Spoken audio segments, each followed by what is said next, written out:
Hello friends, how are you doing? Day 795. Hope you're doing great. It is Saturday night, and I thought I'd just come in there and just talk about something that I believe is very important in relationships. And since it's February, the month of love, or Valentine's coming up soon, I just thought I'd share some thoughts on what emotional intimacy is. And so, first and foremost, what is emotional intimacy? It's one part of a relationship where essentially you're able to just be yourself, be accepted for who you are, be able to express yourself without fear of judgment, and just be able to be yourself, basically. I think nowadays it's one area where it's sometimes we don't get much of, especially in romantic relationships, and if we don't have that, I don't believe we can really create a deep, meaningful, lasting, long-term relationship. And so I'm just gonna share one thought. I can really get into the subject, but I'm just gonna share one part and some thoughts, especially from a guy's point of view. Not, I'm just sharing some thoughts. Whether you agree or not, I'd love to hear your thoughts. I'm not saying I know everything or not, but just some things I've studied on and conversations that I've had with people. And so I know for myself, I grew up, being told, I'm a guy, I'm a boy. Boys don't cry. But you know what? I cried when I was a boy, but I learned not to cry around people who thought that way. And so, but I didn't think they were right. So I wasn't ashamed of them. I knew it was normal, but I didn't like the messaging. And so I grew up not really. I had two brothers growing up, so I had no sisters.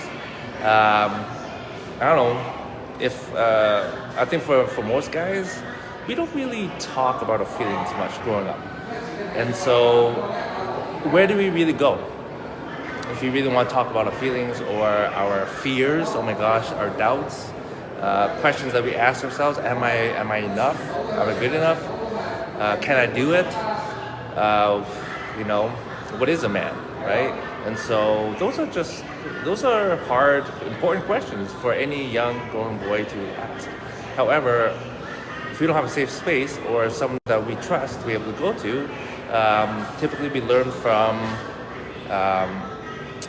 social media, role models that maybe on TV or what have you, or the people in our lives, right? Our parents, aunts, uncles, coaches, teachers. They may not be the best. They may not be bad either. And so I think in general, girls, they typically grow up talking about their feelings. So guess what? You girls are way ahead of us in terms of that department. Why? Because you've had so much practice talking about your feelings, going through them, actually being comfortable with them, with your emotions. As guys in general, we really don't. And even growing into adulthood, I'm just gonna put it out there. So let me ask you, where does a guy go if he wants to talk about his emotions and feelings? If he's lucky, I think for most men, it's their partner. And I'm saying if they're lucky, because even then,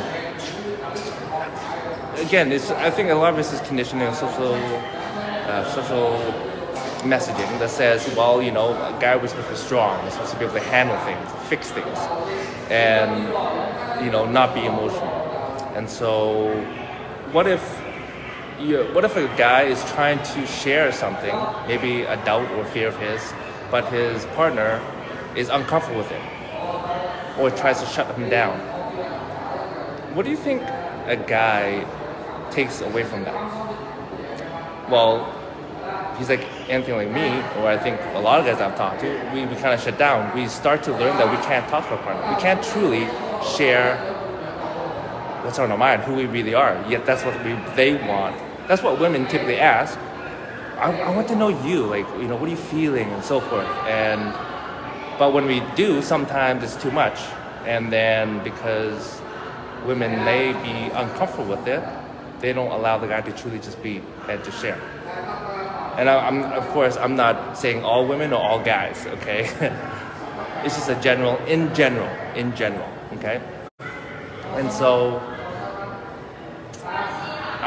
I can think of times when, you know, I want to share something and just speak freely, and the look on my partner's face said, okay, I guess I can't, because all I felt was judgment, and I'm like, I thought she was someone that I should trust and just be, but apparently not, and so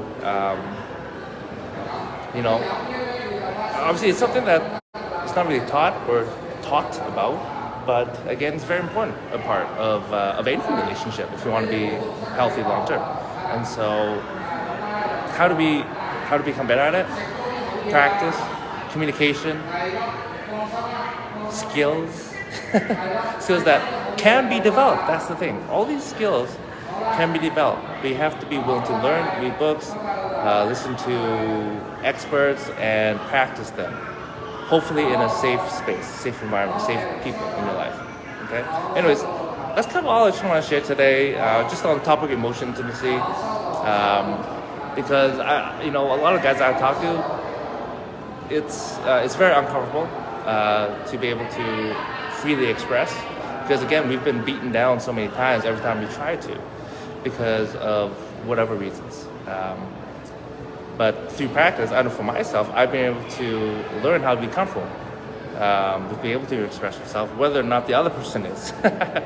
Now I'm able to figure out, oh, okay, this person is not ready to be able to, or they cannot handle what I'm going to share with them. But fortunately, I've been able to find people who are further in the journey than me, that are able to handle, and they are a safe space for me. And so, and fortunately, I've been able to be that for other people. And so, find those people who are safe, that you can just freely be who you are, fears, doubts, whatever that you want to talk about, because we all need that safe space. Hopefully it's your partner, but if not, then hopefully it's a mentor, a parent, a coach, somebody that's close to you that you can trust. All right, friends, that's all I want to share tonight. Hope you have a great night. I'll talk to you soon. Okay, bye.